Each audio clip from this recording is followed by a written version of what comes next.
Nageenya waaraa magaalichaa mirkaneessuu fi humna raawwachiisummaa caasaalee nageenyaa cimsuun murteessaadha jedhame. Waajjirri milishaa bulchiinsa magaalaa Adaamaa akkaataa nageenya magaalichaa mirkaneessuun danda'amuu fi milkaa'ina filannoo biyyoolessaa marsaa 7ffaa irratti caasaa gaachana sirnaa waliin mari'ate. Nageenya mirkaneessuu fi birmadummaa biyyaa kabachiisuu keessatti gaheen caasaalee nageenyaa sadarkaa adda addaa irra jiran olaanaadha. Uruma kanaan waajjirri milishaa bulchiinsa magaalaa Adaamaa akkaataa nageenya magaalichaa waaraa mirkaneessuun danda'amuu fi filannoo biyyoolessaa marsaa 7ffaa akka biyyaatti gaggeeffamu irratti filannichi nagaa dimokiraatawaa fi haqa qabeessa akka ta'uuf caasaan gaachana sirnaa qaamolee caasaa nageenyaa biroo waliin gahee isaanii akka baataniif marii qophaa'edha. Itti gaafatamaan waajjira milishaa magaalaa Adaamaa obbo Yaamii Jaanoo ergaa dabarsaniin caasaan gurmaa'insa gaachana sirnaa magaalichaa yeroo ammaa ergama itti kenname fiixan baasuu irratti hojiilee boonsaa hojjechaa jiraachuu dubbatan. Caasaan gurmaa'insa gaachana sirnaa erga labsii caffee Oromiyaatiin hundaa'ee kaasee hojii nageenya hawaasaa eeguu fi olaantummaa seeraa kabachiisuu keessatti hirmaannaa adda addaa baataniiru kun immoo fuula duratti cimee itti fufuu qaba jedhan. Caasaan gaachana sirnaa naamusa irraa eegamu baachuun gochoota alseerummaa kamuu irratti qabsaa'uun waardiyaa ummataa ta'uu akka qabus dhaaman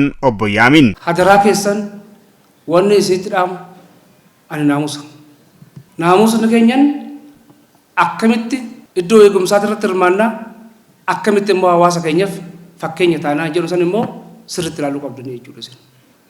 Yoo kana hin taane ta'e hojiin keenya faalladha jechuudha. Faalladha.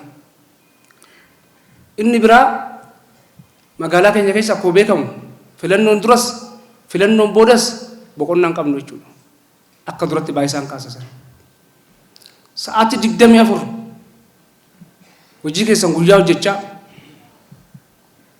hojii nageenyatiif immoo waardiyaa taatanii hawaasa bal'aa kanaaf anarraa kaasee waardiyaa ummataati waan ta'eef waardiyaa taanee waliin dhaabbanne jechuudha. Boqonnaan qabnu jechuudha. Gaafatamaan waajjira kantiibaa bulchiinsa magaalaa Adaamaa obbo Bariisoo Doorii saganticha irratti argamuun ergaa dabarsaniin mootummaan paartii badhaadhinaan hoogganamu erga gara biyya gaggeessutti dhufanii eegalanii jijjiirama gurguddoo gama siyaasaa, dinagdee, hawaasummaa fi dippiloomaasiitiin dhufee abdii dhalootaa ta'ee jira jedhan. Mootummaan naannoo Oromiyaa barnoota fi teeknooloojiin ceesisuu, dinagdeen utubuu fi sirna cimaa ijaaruuf cichoominaan hojjechaa jira kan jiran obbo Bariisoon biyya tokkummaa fi waloomni keessatti dagaagee uumuuf immoo gurmaa'insi gaachana sirnaa murteessaadha. Ummata keenya har'aa eeguu fi cimsuu fi misooma isaa itti fufsiisuun akkuma jirutti ta'e biyya hegeree dhalootaaf taatu ijaaruu keessatti gaheen keessan baay'ee olaana. Sababni isaa ummati keenya magaalaa keenya inni isin warri filamtanii asuftan kun itti gaafatamummaa guddaa isinitti kennee uf keessaa isin file jechuudha.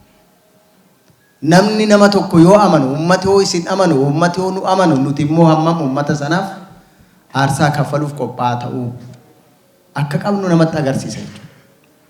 Sinaa wayyaa nama baay'ee jiru kana keessa ati gaachana sirnaa taatee alseerummaa magaalaa keenya keessatti geggeeffamu yookaan aanaa keenya keessatti yookaan zoonii keenya keessatti geggeeffamu to'achuu dandeessa. Rakkoo ummata keenyaa dhageessee caasaa itti aanuuf dabarsitee furuu dandeessa.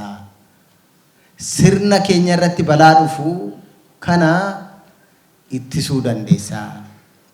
Rakkoo nageenyaa ummata keenya mudachuu danda'u tiksuu dandeessa. Kanaafuu gama hundaaf nuti misooma hojjennee ijoolleen keenya baratanii ummati kun baratee biyyi kun magaalli kun magaalaa nagaa taate misoomni ishee itti fufee dhaloota dhufuuf biyya bareedduu biyya misoomte dabarsuu keessatti gahee bahuu keessatti ati na dura yoo buute rakkoo kana jiru furtee fuuldura keenya itti deemaa jiru badhaadhina ummati keenyaa kana mirkaneessuu keessatti gahee bahuu dandeessedha jedheetu ummati keenya filate jechuudha.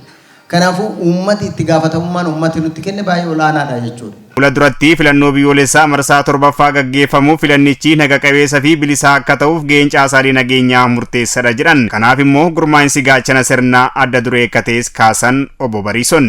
Isin gaachana sirnaati. Gaachana sirnaa jechuun eegaa sirnaati. Eegaan sirnaa kun maaliif hundeeffame yoo jenne ummati Itoophiyaa mootummaan naannoo Oromiyaa sirna koo eeguu danda'a jedhee caaseffama kana labsii caffee mootummaa naannoo Oromiyaatiin baase. isa sana keessatti hundooftan. Itti gaafatamummaan keessan dachaadha. Dachaadha jechuudha. Dachaadha jechuudha. Aantummaa sirna kanaa olaanaa qabdu jechuudha.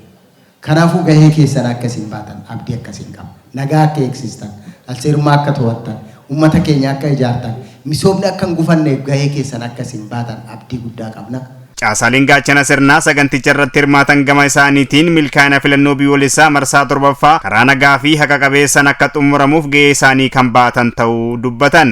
Akkuma maqaa isaatti gaaf labsiidhaan ijaaramerraa gurmuusaa jalaa hanga gubbaatti lafa qabsiisuudhaan nageenyi uummataa akka tasgabbaa'u, akka waara'u, nageenyi waaraan akka dhufu halkanii guyyaa kan hojjechaa jiruu fi filannoo marsaa 7ffaa kana keessattis uummanni mirga isaa abbaa barbaade filachuu akka danda'u jeequmsa tokko malee sosochii uummanni taasisu hunda jala bu'ee eeguudhaan nageenyi uummataa akka kabajamuu fi mirgaaf bilisaan uummanni nama naaf ta'a paartii bakka na bu'a jedhe akka filachuu danda'u hojii bal'aa hojjechaa jira jechuudha. Nageenya waaressuu keessatti hojii olaanaa hojjechaa jira. Gaachanni keenya akka bulchiinsa magaalaatti magaalaa bira darbee naannoodhaaf wabii biyyaaf wabii ta'ee hojjechaa kan jiru ta'uu isaati. Ani gaachana sirnaati akka naa kennametti akka salaxanee akka eebbifametti akkabaabii keenya tokko keessatti kashalapheen tokkorree hoo dhufe qorannee eessaa dhufe namni kun mee alaallu jennee safara keenya eegumsaanis ta'e tokkummaa keenyaan jajjabaannee eeguudhaan milkoofne waan jiraannuuf mootummaan keenyas nu milkaa'ee fundurattis kan kana caalaa hojjennu ta'uudha.